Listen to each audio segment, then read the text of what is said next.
bi nga xam te ne bi ñuy dem assemblée nationale dañu jaay sénégalais programme de plus de 70 propositions de loi bi si njëkk dugg na yi si topp def nañ question écrite te lépp day dugg maanaam li ñu dig sénégalais lépp ñi ngi ci ça va yow nga ne yow solution nga soxla redressement économique nga bëgg a def si dëkk boo xamante ne dàmbooj moo toog de mi ngi si ñoom ne lan dëkk boo xamante ne maîtriser wul sa état civil mënoo développer chaque jour yow nga ne yow ñun proposé wuñ la solution te loolu dëgg la dëkk bu maîtriser wul état civil la mënul dem fenn ñu ne la yow su état civil dañuy nekk di ko sàccaat amul fiabilité fiableul te chaque jour police nationale jox ñu dëgg si li ñuy wax ñu ne la defal audit général nga ne defoo man solution nga bëgg nga ne redressement économique ngay def carte kat yi yaa ngi leen di dagg ay 20% wa naankat yi yaa ngi leen di dagg ay kii yaa ngi def ay diaspora bond ñu ne la yow li nga fi am si ay étranger boo leen laajee carte de séjour moo ëpp 10 fois yow sa mandat bi nga fiy def li ngay laajte si diaspora bond loolu du solution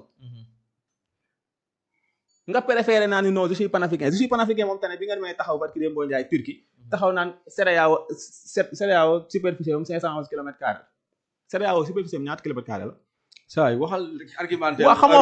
xamoo ko te pourtant panafricain nga xamu ko te pourtant amul problème même leader am xamul ne adduna bi 510 kilomètres carrés la waaw amu ko c'est-à-dire leader am sax xamul ne adduna bi 510 kilomètres carrés la Afrique ba mu daj 30 kilomètres carrés la ba pare nga ne yow panafricain nga dëkk boobu yow kii boobu loolu nga war a fédérer c'est-à-dire loolu dafa xaw a kii ce qui veut dire que amu si benn documentation ok mais la position de Cheikh Bara Ndiaye parce que ñu bëri jàpp nañ ni actuellement daanaka coow li bu yeggee fii moom la ndax souvent mooy def ay sorties di wax gis nañu sax ba CNRA daal di génn benn lettre boo xam si ni dafay mettre en garde moom ak ki nga xam te ne moo di groupe Walfadjri ndax ñu bëri comme ni ma ko waxee woon jàpp nañ ni coow li bu yeggee fii moom moo ñëw parce que mooy wax que ni Diomaye lii Sonko lii Diomaye lii xam nga Cheikh Bara Ndiaye na ma baal quoi man su ma sañoon sax dinaa fi toog bu jóge fi du ma ko tudd xam nga lu tax moom jàng na alxuraan xam na ne moom bu jamono ji bu doon jamono saxaaba tey saxaaba yi la du waxati lu ñuy gëm parce que Cheikh Bara Ndiaye moo toogoon di wat ci alxuraanu karim exemple rek laa lay jox mais Tahirou Sarr ak Ousmane Sonko mosuñoo déggante téléphone Tahirou Sarr waxul dëgg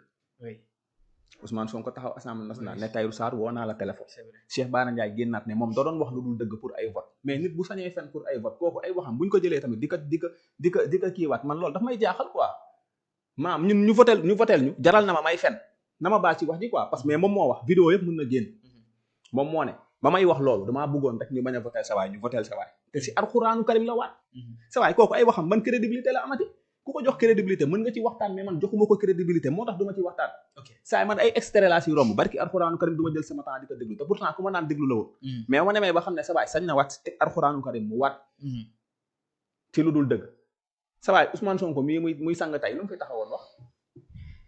ne Adama Barrow la tane si président kon lu mu bëggal Sénégal Cheikh Bara Ndiaye na wax exactement lu mu bëggal Sénégal parce que bu fekkee ki mu doon wax Adama Barrow kase la tane comme président kooku la ne moo ko jaral xeex ak rayante ba kii nii donc am na paradoxe quoi si suñu biir bopp yi man moom ay waxam wax dëgg yàlla man kay lool joxuma ko crédibilité quoi pour di si débattre ok voilà. Alors Massamba très rapidement rek ci le cas de Cheikh Bara parce que ñu bëri tamit ñenn ñi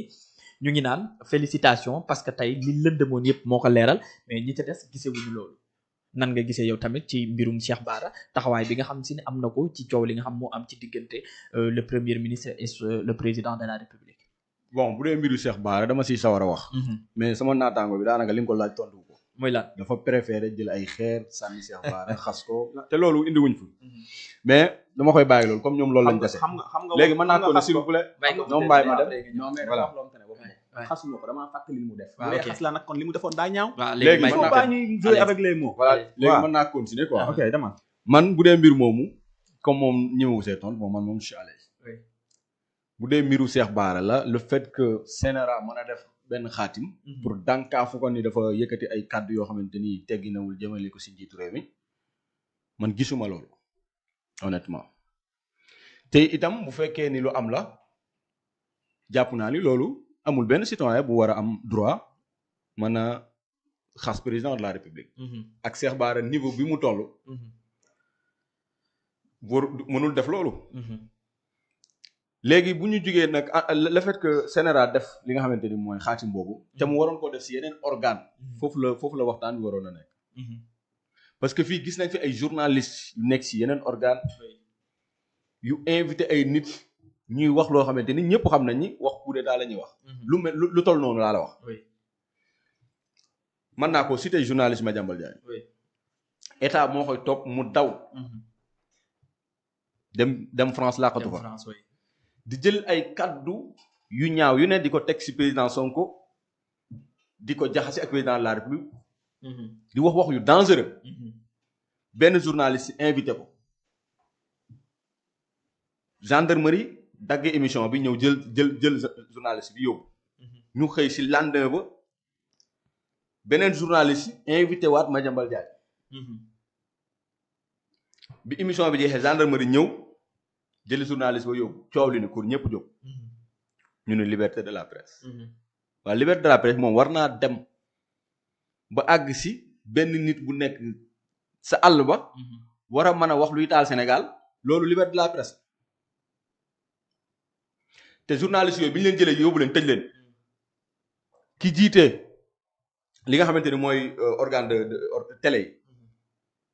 ñoom ñoo coupé li nga xamante ni mooy signalé ñaari télé yooyu. Sénéra si boppam moom Sénéra mi dal si kaw baara moom Sénéra moom moo indi ab xaatim ni ñooñu noonu nañ leen delloo seen ay signal. man li ma jàpp mooy li Cheikh Bara wax mbindeef mënu koo dindi kenn mënu koo dindi li mu wax en tout cas li mu tontu Sénéra. man Sénéra dama jàpp ni dañ leen fay war a jëlee. damaa jàpp ni dañ li ko Cheikh Bara waxee ay nit ñuy seetaan télé la ñu leen di fay ñuy def nag ay manipulation parce que manipulation mënul weesu depuis 2024 ñu accéder au pouvoir plateau télé yi Sénégal yëpp yéen nag bokk leen si ak ñeneen mais en tout cas télé yu mag yi ñuy seetaan yëpp bu ñu xëyee su booba ngoon li ñuy def mooy saaga président Sonko ak xas ko Sénégal mësul bind xaatim yónnee ñooñu ni leen lii ak lii déedéet. mais Massamba ci loolu nga wax noonu xam nga ñi tënk média yeeg ñoom seen muy Sénéra et tout ak ñi nga xam seen ñoo doon interviewé Madiambal et tout xam nga ci yoon am droit amul benn droit boo xam si ni dafa wax que ni ku génn réew mi benn journaliste amul ci droit ñu interviewé ko. te avant lii gisoon nañu yeneen ak yeneen ñoo xam si ni interviewé woon nañ leen genre yu mel nii. alors ci beneen côté bi tey gis nañ fi ay jamono bi fi Macky Sall nekkee woon groupe Walfadjri tëj nañ fi signalam Sen TV tëj nañ fi signalam mais presse bii jugoon tey nii doon wax barki démb ak démb tey ba yooyu amee dañu génnoon taxaw de ndax parce que dañu jàppoon ni nga xam ne si ni moom la ñuy doxalee seen kaw dara jaar si yoon et su ma ko mënee wax tamit am na ñenn ñoo xam si ni ñu bokk ci yéen jamono boobu ñu ngi bokk ci opposition bi dañ doon ànd ak ñi nga xam si ni ñoo doon xeex loolu déedéet xam nga d'accord naa si li nga wax ni amul benn loi si Sénégal buy tere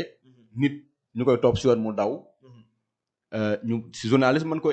bañ koo mën a maanaam man koo interview amul bu loi bu ko tere mais ñi fi nekk tey ñoom ñooñu doon évoquer daaw ak daaw jéeg li ñuy tuddee raison d'état mooy dal mooy loo xamante ni état mën na koo def te du soxla explication président Sonko doon def nemmeeku tour ñu dem jëlee ko fan Koungheul ko mu fan daal indi ko cité kër googu tëj ko ministre bi nga xamante ni moo yor ministre de l'intérieur muy Antoine Félix Diome ñu invité ko RTS mu toog ci plateau 20h maa ko seetaan ñu ni ko monsieur le ministre ñu ni ko Sonko dañu dégg ñu ni dañ ko arrêté yóbbu ko cité kër googu mu ni waaw loolu am na ñu laaj ko loolu foo ko teg amul benn loi bu mu jëfandikoo c'est-à-dire nangam xam nga li ñu xam ñun mooy ab citoyen bu tooñee dañ ko war a yóbbu ci yoon léegi lu tax yóbbuwuñ ko woon ci yoon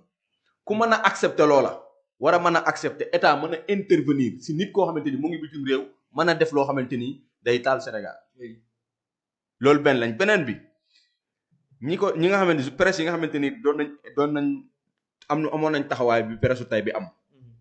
nga ni yeneen journalistes yi doon nañ leen jàppale loolu man mosuma koo fekkee. xaaral ma ñëw def na fi dara ñëpp dañu génn. pourtant ñëpp ba jaral leen ñu def. veillé. guddi n'est-ce pas nocturne n'est-ce pas. mais ci loolu nga doon wax léegi. Ousmane Sonko mais ma àggale foofu allez-y. média Sénégal ni mu bindoo. mën naa wax ni média Sénégal la plupart maam ñu si ëpp dañuy politique. xam nga Sénégal nag dëkk bi dafa neex quoi gars yi dañuy nappante rek. organe de presse